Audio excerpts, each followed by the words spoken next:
또 다른 트렌드는요, 개인화죠. 커스터마이제이션이고, 일괄적인 디자인을 모두에게 강요하는 게 아니라 나에게 맞는, 내 취향에 맞게 고를 수 있는 커스터마이제이션이 많이 이루어지고 있는 것 같아요. 디자이너라면 의미를 강조해야 된다고 저는 생각을 해요. 그냥 이뻐서라고 하는 거는 의미 없는 외침 같은 거라고 생각을 해요. 뭔가 이유가 있어야 되고, 형태적인 면, 적용, 색깔, 폰트부터 모든 것이 의도가 담겨 있어야지 어떠한 밸류를 가지게 되는 것이 아닌가. 여러분 안녕하세요, 김인순입니다. 테크 업계 올 들어 정말 빠르게 변화하고 있는데요. 이렇게 빠른 변화의 소용돌이 속에서 같이 호흡하면서 서핑하고 계신 분이 계십니다. 구글의 디자이너 이상희님을 모셨습니다. 안녕하세요. 안녕하세요. 반갑습니다. 이상희님 어떤 일 하시는지 부탁드릴게요. 저는 이상인이라고 하고요. 현재는 구글의 유튜브 광고팀에서 디자인 시스템을 리드하는 역할을 하고 있고요. 이전에는 마이크로소프트의 클라우드 AI 부서에서 디자인 시스템 팀을 리드를 하기도 했습니다. 상희님 방금 이제 구글에서 유튜브 쪽 애드 디자이너라고 하셨는데, 사실은 제가 아는 디자이너는 패션 디자이너, 아니면 좀 이제 산업적으로 생각했을 때는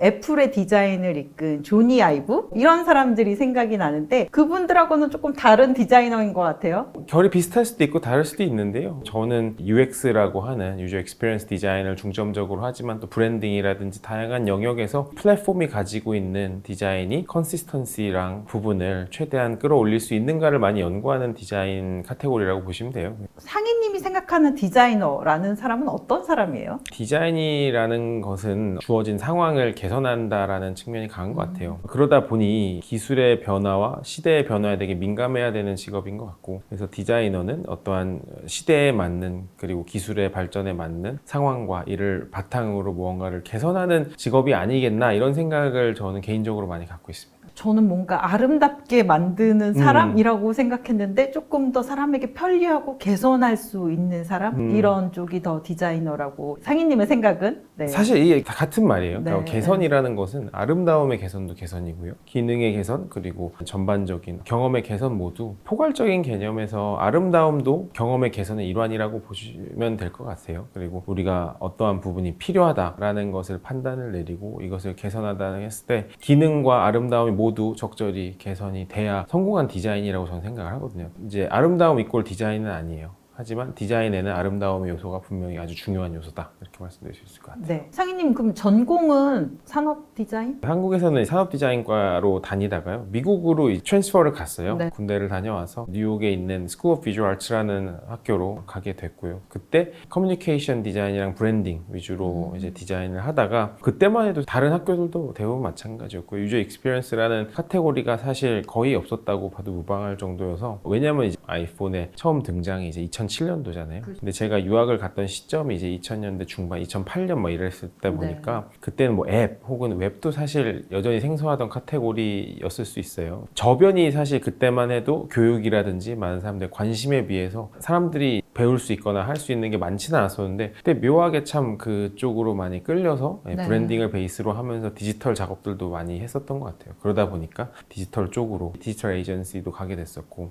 딜로이트라고 하는 쪽으로 가서 디지털 컨설턴트도 일을 하기도 했었고, 그래서 마이크로소프트에서도 디자인 시스템 관련 작업부터 브랜딩 혹은 이제 컨텐츠 디자인까지 다양한 영역을 하는 이 팀을 제가 맡아서 리드를 했었어요. 그래서 저희는 이제 클라우드 AI 스튜디오 소속이었는데, 그 스튜디오 안에 있는 플루언 디자인 스튜디오라는 스튜디오를 제가 디렉팅을 했었고요. 그 안에 브랜딩과 관련된 업무, 아이콘이나 일러스트레이션을 만드는 업무를 하는 팀, 그리고 디자인 시스템 혹은 라이브러리를 만드는 팀들, 그리고 다양한 디자이너들 혹은 리서처 혹은 엔지니어 그리고 프로젝트 매니저 등등과 근무를 했었고요. 상희님이 마이크로소프트 가셨을 때 CEO가 사티아 나델라였나요? 네, 아니면 그쵸. 그 전 사티아였어요? 네. 그럼에도 불구하고 그 초창기에는 사실 그 전에 스티브 발머의 영향 때문에 마이크로소프트가 빅테크 중에서는 되게 약간 옛날 느낌이었죠. 맞아요. 그렇죠, 맞아요. 아무래도 제가 뭐 스티브 발머가 CEO로 계실 때의 분위기는 제가 모르긴 하지만, 사티아 나델라가 CEO가 되고 난 이후에 많은 이제 변화를 겪는 그 과정에서 이제 직접 들어가서 체험을 하다 보니까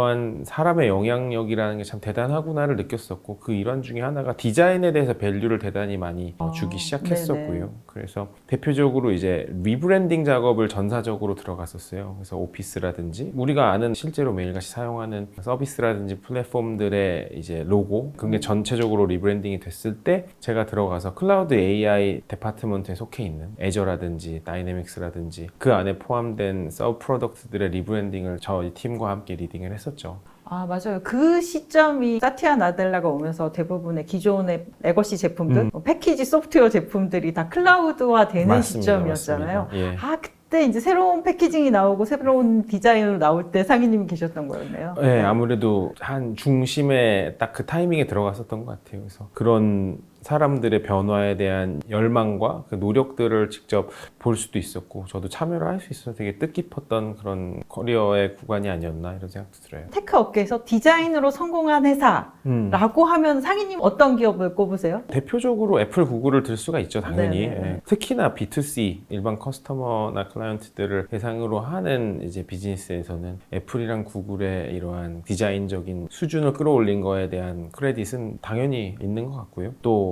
마이크로소프트는 예전에 이제 디자인을 조금 외면했었다면 지금 많이 돌아온 상태고 근데 지금 어느 빅테크를 보더라도 디자인이 압도적으로 후지다라고 얘기할 수 있는 데는 없는 것 같아요. 그만큼 유저 익스피리언스에 대한 밸류는 확실하게 모두가 이제 인지를 하고 투자를 하고 있는 거로 생각하고 있습니다. 뭐 훨씬 전 애플이 뭐 조니 아이브를 중심으로 해서 그런 디자인과 네. UX를 내놨을 때와 비교했을 때 이제 구글의 프로덕트를 보면 개발자스러운 느낌이 있었거든요. 근데 요즘은 조금 더 B2C 서비스에 가까운 느낌? 이런 것들이 느껴지는 것 같아요. 네. 그렇죠. 근데 뭐 또 처음 시작이 이제 엔지니어링 헤비로 많이 시작을 했었고 애플 같은 경우는 스티브 잡스가 저는 아주 위대한 디자이너라고 생각하는 사람이기 때문에 네. 디자인 DNA를 무시할 수는 없고요. 근데 구글도 이제 말씀하신 것처럼 개발자 DNA가 대단히 강한 회사고 근데 그거를 디자인으로 대단히 잘 승화시킨 회사라고 저는 개인적으로 생각이 들어요. 그거의 대표적인 예시가 머티리얼 디자인이라는 전사적인 디자인 시스템을 예를 들 수가 있을 것 같고 아, 구글 내 머티리얼 디자인이라는 시스템이 있나요? 그쵸. 예, 아, 예. 그거 약간 설명해 주시면 안 될까요? 아, 저는 예. 처음 들어보는 예. 거여서. 네. 이제 머티리얼 디자인이라는 것은요. 구글 전체에 사실 유튜브는 사용하지 않는데요. 구글의 대부분의 프로덕트들 사용하는 프로덕트 군이 대단히 많아요.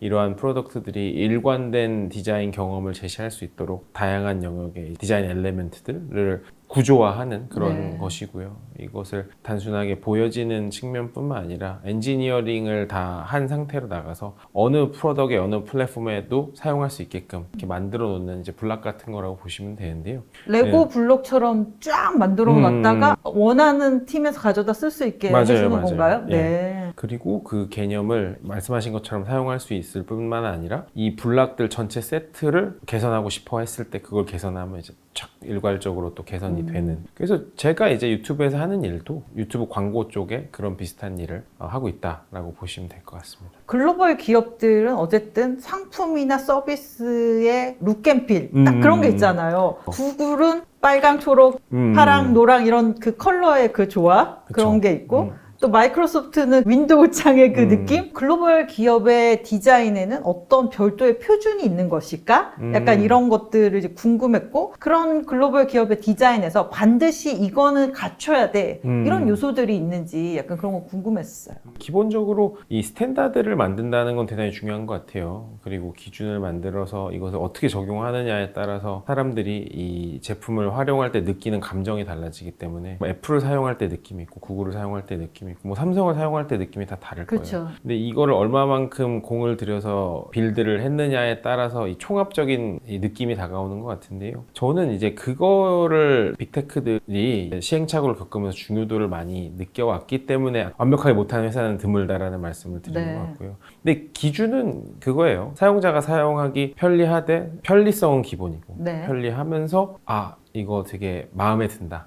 기본적으로 내 마음에 드는 디자인을 선호를 할 수 있게끔 만드는 것이 어떻게 보면 아까 말씀드렸던 아름다움이 한 축이 될 수가 있을 것 같고요. 매력을 어필을 하는 거죠. 그러니까 기능만 된다는 가장 기본인 것 같고 그 위에 기능을 하되 매력적으로 기능이 되게끔 하는 것이 또 요즘 업계의 스탠다드가 아닌가. UX도 유행이 있을 것 같아요. 네. 요즘 유행하는 유행은 뭔가요? UX 쪽에서? 사실 이게 유행이라는 게 돌고 도는 거고요. 패션도 유행이 왔다 네, 가는 네. 것처럼 뭐 복고도 왔다 가고 뭐 미래 스타일도 왔다 가고 막 다양한 게 있는데 대표적인 예시로는 3D적인 부분이 적용이 됐다가 또 플랫한 디자인이 왔다가 또 다시 3D적인 요소들이 왔다 갔다 하는 그런 개념들도 있을 것 같고요. 가령 스퀘어머피즘이라고 해서 앱 디자인을 할 때 계산기 앱 로고면은 계산기처럼 보이게끔 아이콘을 만든다거나 하는 게 이러한 스퀘어머피즘 스타일인데 그런 것이 예전에는 대단히 유행을 했었어요. 그렇죠. 근데 딱 직관적으로 보면 뭔지 아는. 예. 네. 근데 되게 모던하거나 앱스트랙하게 바꿔주는 플랫 디자인이 유행을 했다가 요즘은 또 너무 플랫한 것들에 대한 사람들의 실증 그리고 새로운 것의 열망 때문에 이제는 조금 더 컴플렉시티가 있거나 그 안에서 좀 더 깊이를 찾을 수 있는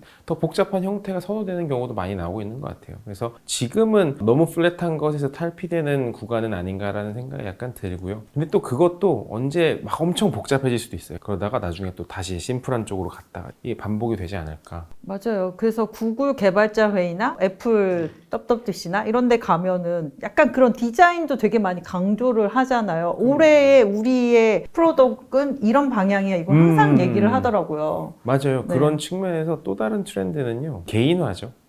커스터마이제이션이고 일괄적인 디자인을 모두에게 강요하는 게 아니라 나에게 맞는 내 취향에 맞게 고를 수 있는 그런 종류의 커스터마이제이션이 많이 이루어지고 있는 것 같아요. 이렇게 상희님하고 전에 이제 같이 디자인과 관련된 작업을 한번 했었잖아요. 그때도 보면은 되게 디자인 안에 의미를 되게 많이 담으려고 하시더라고요. 네네. 대부분 글로벌 기업도 그렇게 작업을 하시나요? 내에서? 사실 그거는 이제 글로벌 기업의 문제라기보다는요. 디자이너라면 누구나 그 의미를 강조해야 된다고 저는 생각을 해요. 네. 이 디자인의 의미가 뭐냐, 이걸 왜 했냐라고 물어봤을 때 그냥이요라고 하는 걸 전 제일 싫어하거든요. 네. 그냥 이뻐서요라고 하는 거는 의미 없는 그러니까 외침 같은 거라고 생각을 해요. 뭔가 이유가 있어야 되고 이 디자인의 형태적인 면 혹은 적용, 색깔, 뭐 폰트부터 모든 것이 의도가 담겨 있어야지 그 의미가 완성이 되면서 어떠한 밸류를 가지게 되는 것이 아닌가 이런 생각을 하거든요. 그래서 그냥 이뻐서 했다라는 디자인은 사실 제 개인적인 기준에서는 좀 어렵고요. 오히려 그런 의미를 부여하고 이 의미를 부여한 것을 어떻게 확장시키느냐가 디자인의 좀 중요한 부분이 아닌가. 디자이너하고 엔지니어하고 또 프로젝트 매니저하고 같이 일을 하게 되잖아요. 네네네. 근데 서로 다 다른 말을 하잖아요, 사실은. 그럴 수 있죠. 네, 네. 협업하기가 생각보다 되게 어렵더라고요. 어떻게 협업을 하고 계신가요?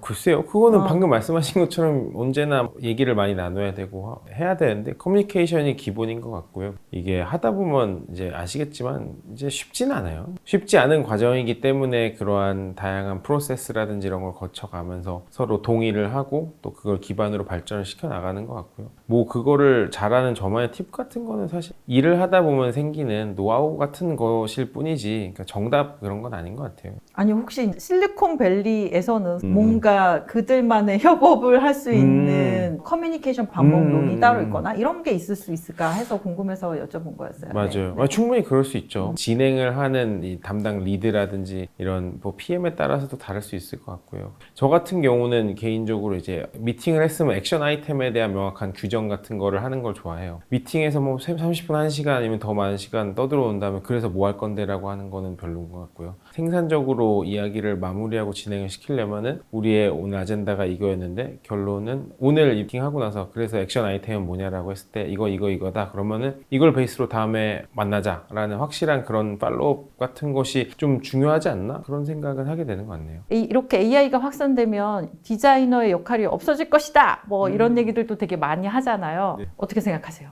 분명히 경계는 해야 될 부분은 존재한다고 생각을 하고요. 인공지능이라는 아주 뛰어난 툴이 생겼는데 이것을 제대로 파악하지 못하고 우리가 그냥 경시한다. 저는 맞지 않는 행동이라고 생각해요. 분명히 제대로 알고 이해해야 되고 활용해야 된다고 생각을 하고요. 그러기 위해서는 더 많이 노출을 본인을 시켜야 되고 이것에 경험하면서 경험을 바탕으로 노하우도 쌓아야 되는 것 같아요. 그래야지 이것을 활용한 더 큰 담론이라든지 더 큰 주제들을 우리가 함께 공략을 할 수 있을 거라고 생각을 하는데요. 디자이너들이 인공지능 때문에 잡을 모두 잃을 것이냐? 전혀 아니라고 생각을 해요. 이게 결국에는 툴이거든요. 툴이 사람을 대체한다라는 것은 어떻게 보면 내가 여태까지 했던 역할이 툴 수준밖에 안 됐구나 일 수도 있어요. 그런 일은 어떤 기술, 어떤 툴이 나왔을 때도 계속해서 발생했어요. 그러니까 이게 처음이 아니라는 네, 거죠. 그쵸. 포토샵에 나온 이후에도 마찬가지였고요. 그리고 더 역사를 되돌리면 1800년대 초중반에 보급형 사진기가 나오고 사진을 봤을 때도 사람들이 지금 AI를 봤었던 것처럼 반응을 했단 말이죠.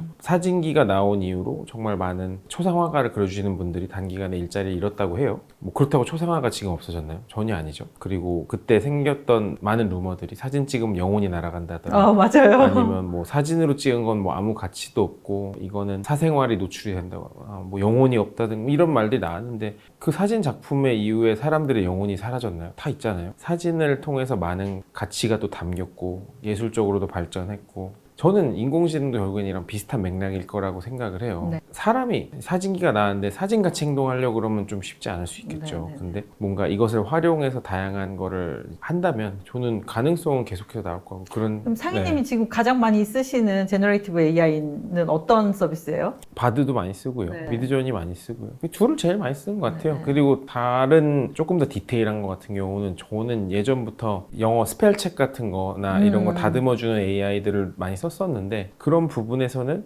이제 라지 랭귀지 모델을 바로 쓰는 것보다 좀 더 스페셜라이즈해서 트레인된 것들을 쓰는 게 조금 더 저는 마음에 들더라고요. 네. 그런 식으로 조금 더 고도화된 AI를 섹터에 맞게 쓰는 경우들이 앞으로 저는 계속 많이 나올 거라고 생각을 하거든요. 그러니까 애매한 수준을 가졌던 AI 제품들은 GPT라든지 바드에 경쟁이 안 되잖아요. 모델 자체가 너무 뛰어나니까 그들은 어려워지겠으나 본인들만의 특화된 모델과 데이터를 가진 쪽들이라면 더 훌륭한 제품을 만들 수 있는 기회가 지금 오지 않았나 이런 생각도 좀 들어요. 특정한 분야에 네네네. 데이터를 기반으로 해서 조금 더 정확하고 높은 신뢰도 수준의 있는, 결과를 네, 그럼요. 내는 그런 그럼요. AI 네. 서비스. GPT 같은 경우도 네. 블룸버그가 파이낸셜에 관련된 엄청난 데이터를 바탕으로 가지고 있죠. 모델링 트레이닝 시켜서 다른 이제 금융 관련 AI에 비해서 훨씬 높은 퍼포먼스를 뽑아냈듯이 다양한 종류의 섹터별로 AI 강자들이 많이 나오게 될 것이고 이를 바탕으로 뭐 디자인도 마찬가지일 것 같아요. 섹터별로 다양한 강자들이 계속 나오지 않을까. 그리고 이를 현명하게 활용하는 디자이너들이 조금 더 능력을 더 발휘할 수 있지 않을까. 예.